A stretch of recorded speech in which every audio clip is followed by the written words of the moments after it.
Hey, okay, I'm on already. Looking for gluers.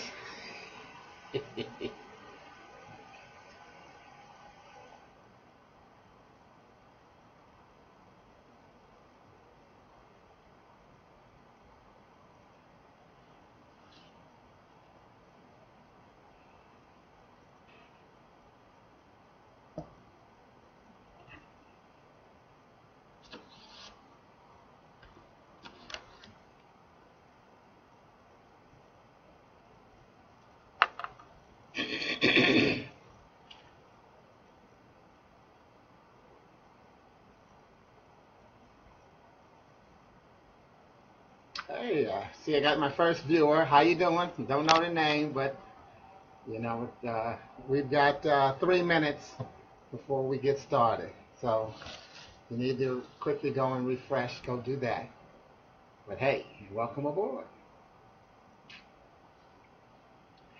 Uh, great to see y'all. If this is hey Shannon, what's happening? Good morning. Yeah, well, we are semi-afternoon here on the East Coast, but yeah, I know you're in Chicago. It's still morning, so and actually we got a couple of minutes to the morning ends here. So I'll start at exactly 11 your time, 12 my time. I always get on early and let Facebook build the audience. Hey, Lenny, and so homegirl. So, but Lena, it says you made a comment, but it doesn't show your comment. It just shows a like from you. Maybe that's what it's supposed to do. But I always get on early because my belief is, as I always like to give a speaking tip as well, is that if you are the speaker, do not penalize people for being on time. So I'm going to start on time. I don't say, oh, well, wait, let's wait till we get some more people. No, I do that. I get here early to say, let's wait for more people so that we can start on time. So thank y'all for being early, and know that you are not being penalized, but you are being appreciated. Appreciated, because I could talk to this screen by myself. Happy Wednesday. You know it, lady. Yeah, happy Wednesday. And happy every day. Every day. Wait, one time I said this, one of those cliches you always say, every day on this side of the ground is a good one. And then this guy said, yeah, unless you're a coal miner. So, the more you talk to people, the more different perspectives you get. So that's one of the things that I'll be sharing here. Look, we've got just less than a minute to go. So let me get ready here, and let's move it out. Yep, less than a minute to go. Extremely, very cool. All right. Hey, what's up, twin? Good to see you. So y'all get the shout outs for getting here early, because then once I start, I try to keep to my notes, because I do try to keep this in 35 minutes, because I know some people are on their lunch break, or some people are just, taking a time out where they're cheating their job and not paying attention. All right, so let's get started with some glue. Here we go. Look, let me ask you. By the way, the new thing that I said I want to do, and I want to start doing it with today. Well, actually, it's not that I want to start doing it. I get a chance to do it, and that is at the beginning of every one of my broadcasts, every Wednesday, I'm going to give a shout out to the people who have purchased any of my items from my website. So if you don't know, I'm in the process of mailing this out, the announcement out, but I've got my new book out called Ac-Firmations. Can't show you the cover because it's on the way, but I'm sending out a pre-announcement, and I've already got 4 people that have ordered their copies, so I want to give a shout out and thank you to Barry Mayo, Clark Sane Sr., James Sledge, that's my brother, by the way, y'all, and Cassandra Lee. So thank all of y'all for supporting me and getting the Ac-Firmations, which is acronyms that can be affirmations, because it's words go into the spirit, and as we try to recognize the words that we use, we can uplift our lives. So check the website out, or check your email for the announcement. They're going in alphabetical order, so if you haven't gotten it yet, don't worry about it. It's coming. I'll have them all out today, but you can always check the website. So let me ask you a question. Who do you think I feel sorry for? Who do you think, oh no, I'm sorry. Do you know who I feel sorry for? Right? Do you know who I feel sorry for? And whatever answer just went off in your head, you actually only got half the answer. Because you probably said, no, I don't know who you feel sorry for. And then guess that, that's half the answer, because no is the half. The other half of the answer is one. No one. I don't feel sorry for anybody. I don't feel sorry for anyone. Now, don't get all upset, get your panties in a bunch, as they say. But here's what I'm saying. I believe that people need empathy, not sympathy. I believe that people need empathy, not sympathy. People don't need your sorrow, they need your support.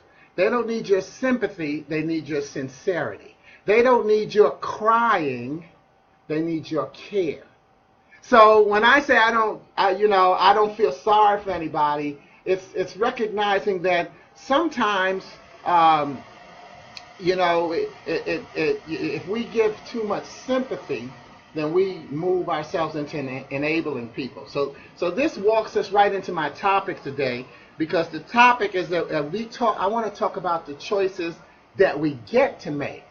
See, there's some situations where they are just what they are, but let's talk about the choices that we get to make. And you can't really help someone if you feel sorry for them, because then you be at the risk of enabling them. And think about it. Doctors and dentists, they can't feel sorry for you when you're in pain, or else they may not be able to help you. If they stop every time you say, oh, that hurts, they might not be able to fix what they need to fix for you. Let's say if it's reshaping a broken bone or something, in the time that they need to do it. If they keep taking a break according to your pain, then they may not be able to help you. So again, I hope you're seeing the difference, or really understanding what I mean when I say I don't feel sorry for anybody. So you can't really help anybody if you feel sorry for them. Let's say grief. Someone's in the grieving process, okay? Well, one of the cliches is people always say, well, I wish you a speedy recovery from the loss of so-and-so. If you've ever gotten a message from me regarding your grieving, or even just praying for somebody in the hospital, I have never said a speedy recovery. I always say a smooth recovery, where speed has no foothold. Because it's not about speed. If you lose a loved one, you're not going to recover fast. So the best you can really hope for is smooth. See, again, I want you to be hearing the difference between empathy and sympathy. And so, it's about having a smooth recovery so that you can get through life. Let me see what else. And let me tell you an interesting story I had about empathy versus sympathy. I used to teach a life skills class in Chicago. So one time I'm talking to the group, and this group is about 50 students. And I said to them, I told them that I don't feel sorry for them, right? And I told them, I said, look, you know what?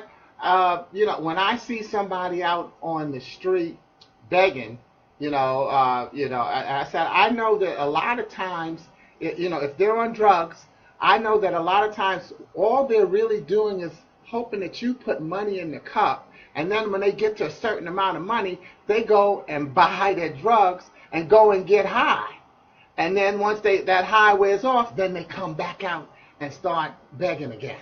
Okay? So the funny thing is about that, you say, well, what's funny about that? The funny thing about that is as I'm going home that day, one of my students was on the corner, and so I pulled out, I said, did you need a ride somewhere instead of taking the bus? So he said, sure, and he got in the car with me, and he said, Mr. King, he said, I got to tell you, you made me laugh today in class. He said, because you know what? I used to do that. I used to stand on the corner and beg, and once I got enough money to get my high, that's what I did. I went and got high, and when it wore off, I came back out and begged. And he said, and it was interesting because we had a great conversation, because it was about a 30-minute ride to where he needed to go. And he said the only thing that ever scared him, he used to sleep in abandoned buildings. The only thing, there were two things that he was afraid of: the cops coming to put him out, and the landlords putting him out. He wasn't afraid for his life. He wasn't worried about attracting any kind of sickness. All he cared about was getting his high on, resting, and going back out and renewing. So again, that's what I'm saying. Sometimes you have to see it's about empathy, not sympathy, that makes a difference. But let me tell you, and when I think of that, I think about Louis Anderson. I don't know if you remember, Louis Anderson, Whoopi Goldberg, and Robin Williams. They used to have a show on, not a show, but a fundraiser on HBO for the homeless. Even with my preparing for this, I could not come up with the name of it. I don't know if it was like Live Aid or something to that effect. But I never forgot one of the things that Louis Anderson said. He said, if you give money to someone who's begging, he said, or sometimes, sometimes sympathy equals judgment, because he talked about people who decide not to give money to someone who's begging because they say, well, if I give them money, they're just going to go and do more drugs, or they're going to do and drink more. And then Louis Anderson, he said, and I'm saying that I'm semi-paraphrasing, but he said, but why is that your business what they're going to do with it? If you've got money to give to somebody begging on the street, give them the money. It's not up to you what they're going to do with it. If they're going to go get more alcohol, they're going to go get more drugs, whatever they're going to do with the money, that's their business. Your job or your state, your piece in the game is whether or not you're going to be in the game. You're either going to give them the money or you're not, but you don't need to judge them. Because someone who, drugs and alcoholism, it's a sickness. And it's not as easy to get over as we like to think it is sometimes. Oh, come on, he's on drugs. He just needs to go to a 12-step program and get off of it. They're alcohol, but they can just go to a 12-step program and talk about it and help them get through. That's not always true. It's a sickness. And so try not to be so judgmental. And so that's why I say sometimes you've got to recognize that sympathy is also leading you into being judgmental. Because you've decided that this person, that you feel sorry for them, that their conditions are such that they can't get over, and, oh, woe is them. Not woe is me, but woe is them. That's being judgmental. Okay? But, and it just reminded me of one other topic, and I don't mean to ruin it for homeless people, by the way, but one time I was early for breakfast that I was going to be, when I was living in Chicago, I was having breakfast with somebody, and I was early, and it was cold. It was winter, like y'all might be experiencing now in Chicago, but I'm in Charlotte. I retired from the winter. But anyway, I'm out there talking to a guy selling Streetwise, the homeless newspaper. And what Streetwise does is it helps homeless people build their self-esteem, because as they're selling the paper, they're not begging. They're making money from their sales. So it's a process that they're going through. The guy and I were having this great conversation. He's telling me all about how he had gone to school and his wife was in school getting her degree and this and that. And, it was so deep that by the time it was time for me to go on in and have breakfast, I had said to him, I said, you know what? Here, let me give you my gloves. Because, his hands were cold and his nose. He said, let me give you my gloves. And he said, no, I don't want your gloves. He said, I got gloves. He said, but I got to, let my hands get cold so that my nose will run. That's part of my sales pitch. I cracked up laughing. Like I said, I ain't trying to ruin it for somebody, but that's why you don't need to be judgmental. This guy really had his life, it was going pretty good, but this was a step that he needed to take to close that final gap. And so, again, if you're going to give a homeless person money, give them money freely if you've got it to give, but don't feel sorry for them. Okay, it's about empathy, not about sympathy. So that takes me to another situation where I was teaching a younger group in Chicago with a life skills class. And one of the students decided to challenge me, okay? And I love it. I always say that to people. I say, look, I've been in the speaking business X amount of years. You want to challenge me? Come on. Get on stage, because this is what I do. Well, what happened was, and I got to tell you the story out of context because I don't remember all the details, but for some reason, one of the kids talked about leaving.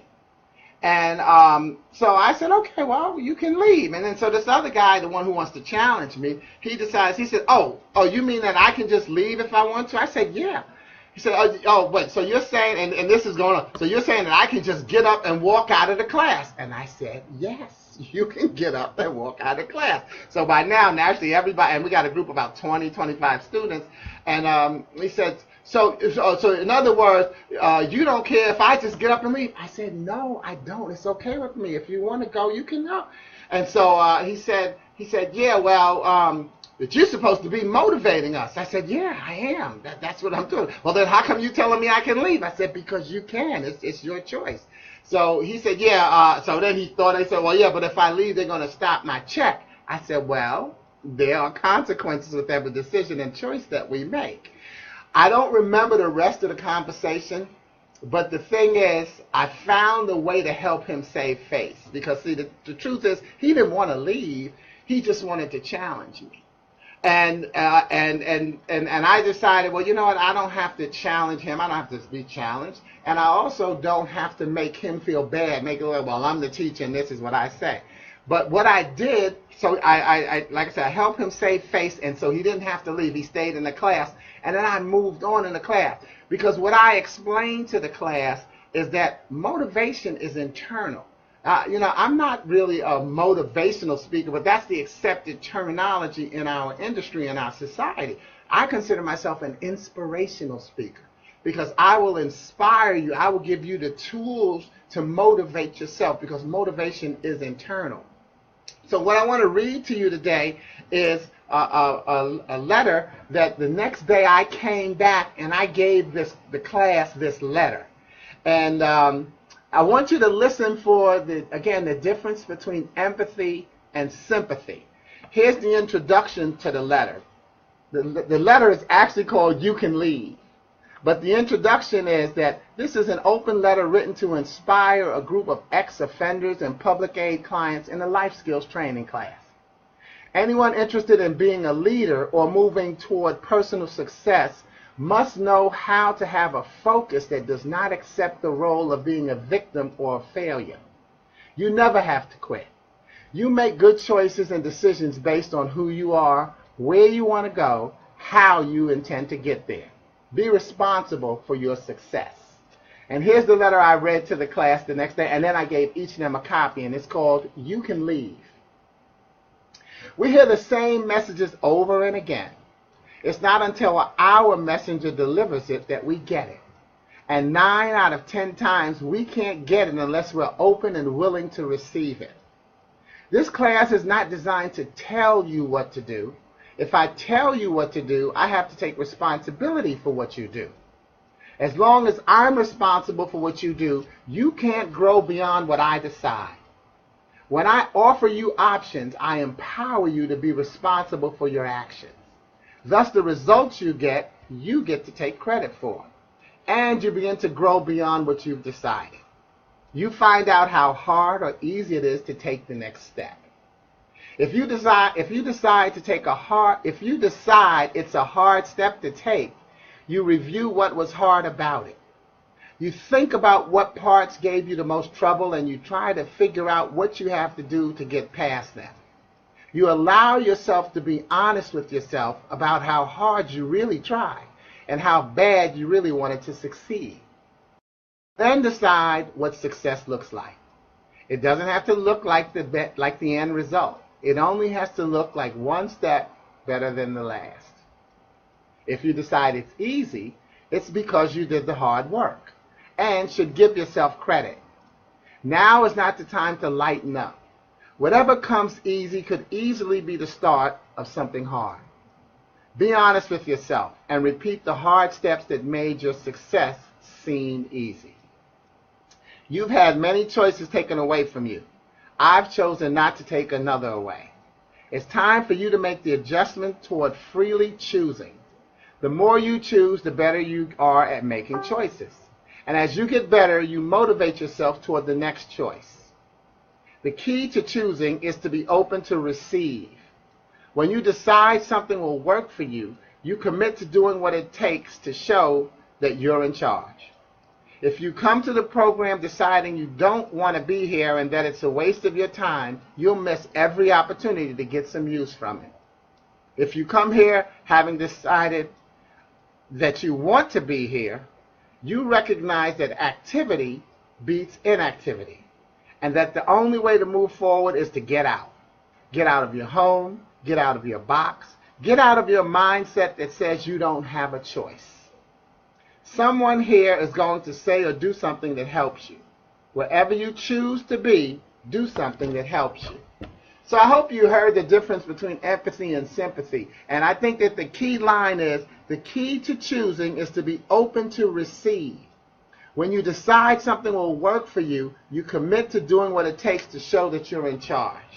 See, that's the key. We've got to make the decision to choose to do something that shows we're in charge, because we are in charge of our lives. We are responsible for every step that we make. And even if you look at it from a spiritual part, where, if someone says, well, God is in charge of this. No, God, if you're made in the image of God, then that means if God is in charge, that means you're in charge.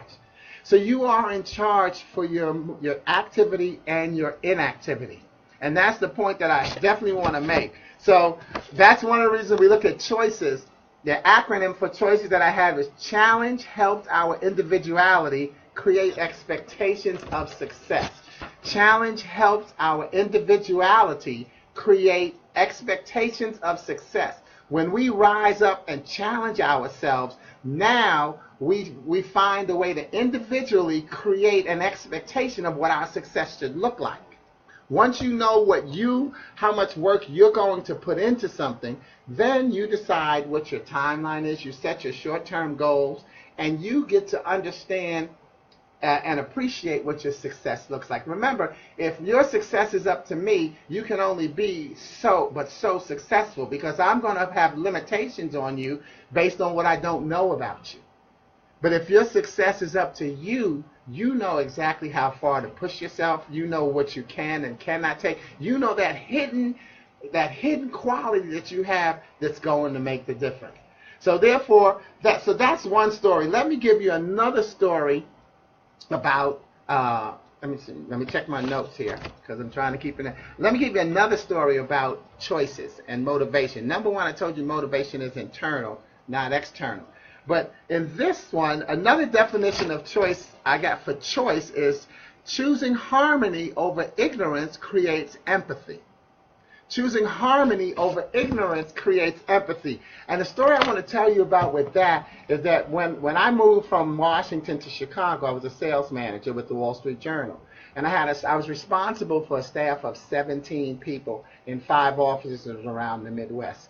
Well, when I got there, I'm doing all of these things, telling them how they should be handling their sales and critiquing and editing their sales letters and their approach to handling their territory. After 2 months, I decided to send out a survey, because it was my first time as a manager. I sent out a survey to ask everybody, well, how am I doing?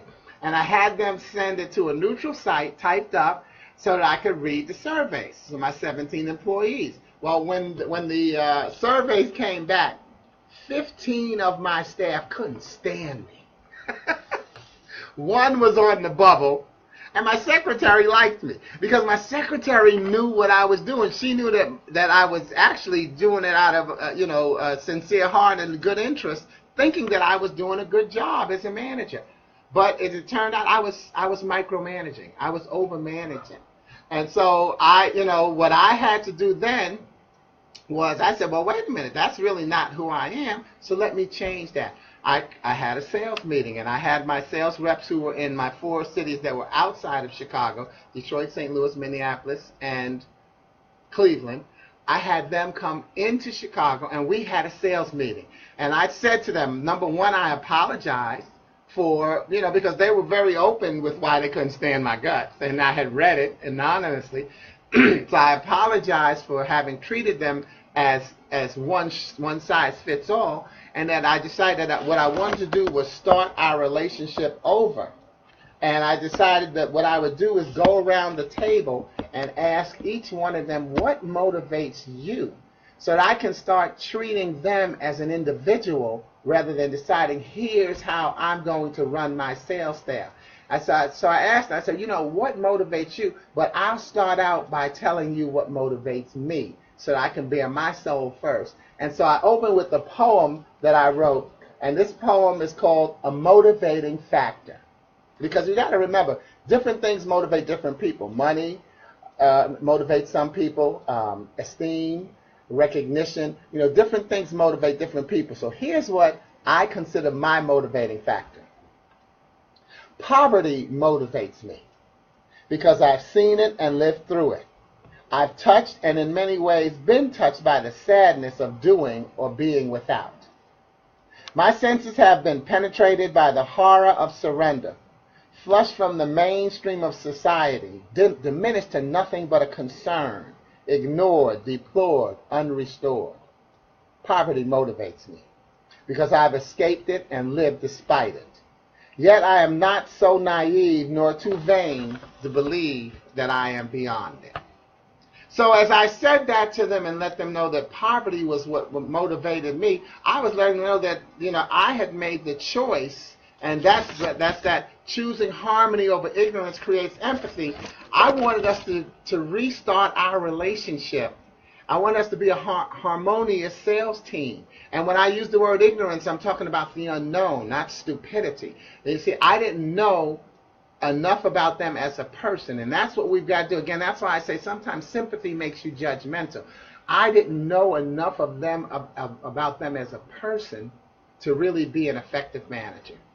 So just as I told you the story about people in my life skills class who I told them they could leave, and that they were responsible for their own success, I had to, I live that. I don't practice what I preach what I practice. And so therefore, I had to recognize that I had to get out of my box. I had to get out of my home and out of my comfort zone and recognize that I had to deal with these people and treat them as people.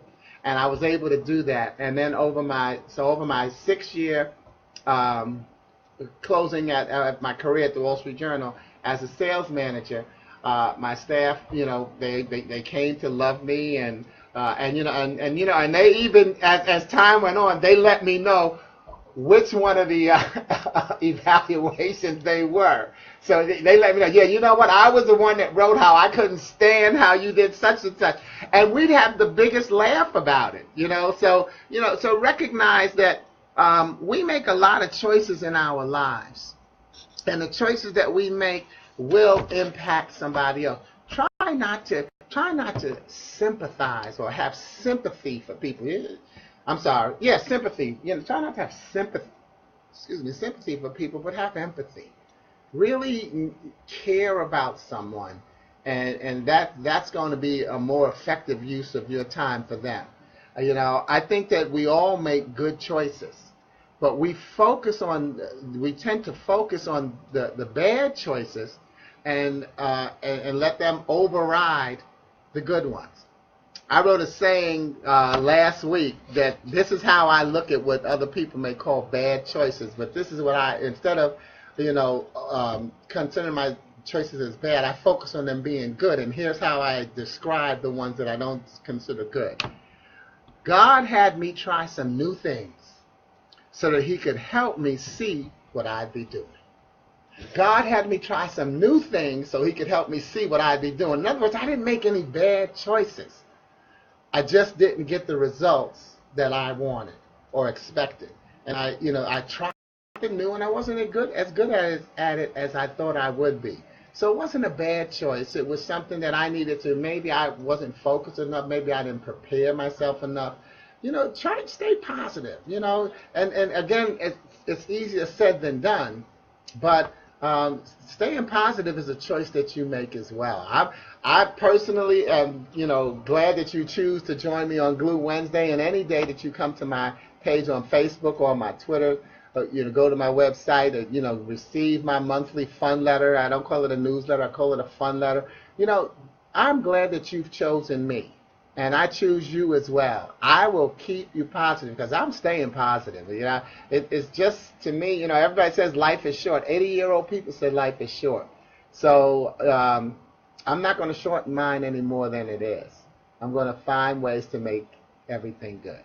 So Man, I prepared. See, every week you prepare, and sometimes I'm preparing and I'm rushing, and I run out of time for what I prepared. But I actually said all that I had prepared to say. So let me just look in and thank some of you. I already thanked you, Shannon and Leanie and Twin and Florence. Going as fast as the traffic condition is loud. I hear you.